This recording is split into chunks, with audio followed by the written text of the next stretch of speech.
Terrific, and I'm live. Morning, everybody. Thank you so much for joining me.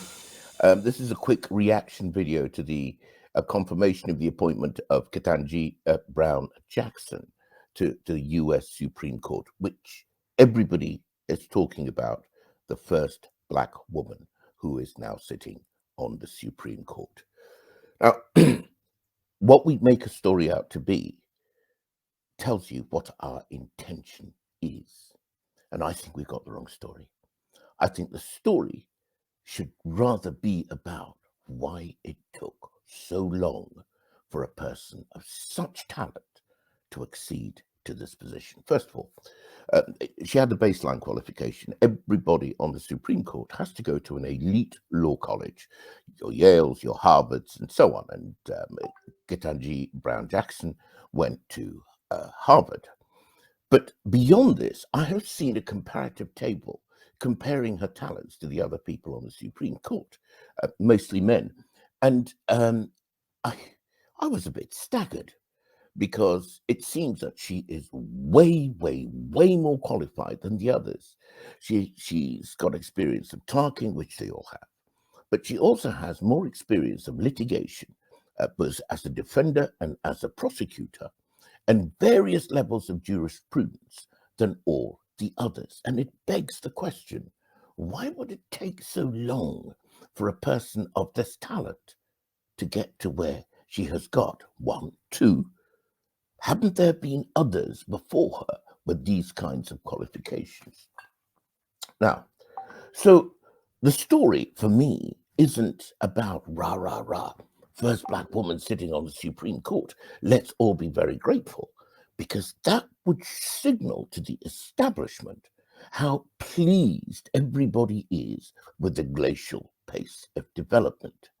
No, the story very much is what I call the story of the judicial petrodollar. And what do I mean by that? A couple of people have mentioned that powerful women or powerful people, so-called of color in the United States, need to be connected to white Caucasian partners. Okay, so significantly, the Vice President of the United States, Kamala Harris, is married to a white person, and it so happens that Ketanji is also married to a white male. And why is that significant? I think it's significant because of the story of the petrodollar. From the late 60s on through into the 70s, the oil was traded exclusively in dollars. And what this did was that it created a massive demand for the American currency. By creating this kind of demand, there was a buoyancy created for American economics and the American economy that gave it a 10-15% nudge lead over every other economy in the world. So what I'm saying is that if you apply the petrodollar argument to these situations, it means that if you're a person who is not Caucasian in America and you want to get ahead, you need to stock up in the currency that gives you access or gives you progress. And that would be engagement with somebody who is of Caucasian stock.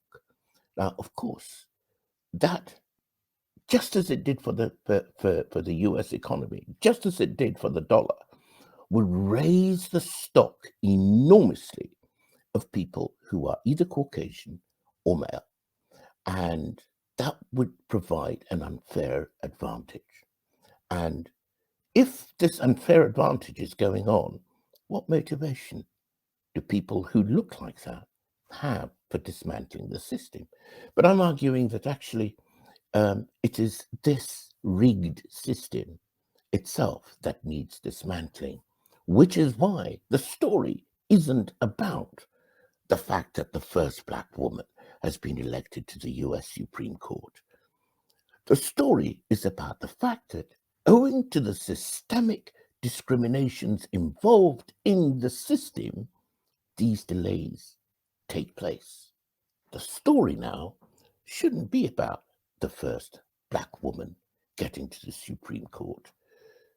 The story should be about the systemic obstacles and obstructions that cause the kind of delays that make it so that in 2022, the first Black woman got onto the US Supreme Court. So this is what we got to do with our intention. I believe in the world going forward after COVID, after the disruptions that we've had with the world economy, after the disruptions which we've had with public health, after the disruptions which we've had with our democracies, after the threats to world peace itself by what is going on in Ukraine, any system that causes inequality within our world needs to be addressed. And those who used to benefit from the inequalities of that situation themselves will not be served by maintaining those inequalities. And that is where our intentions should be. Because one of the abiding lessons of COVID and the way it was managed was that the way the less privileged used to be treated started being visited on some of the formerly privileged people today. What that means is that inequality is inequality. Discrimination is discrimination. If it's happening to one of your fellow citizens, it's only a matter of time before, by the back door, it will be visited upon you. Let's change our intent. Thanks so much for watching this.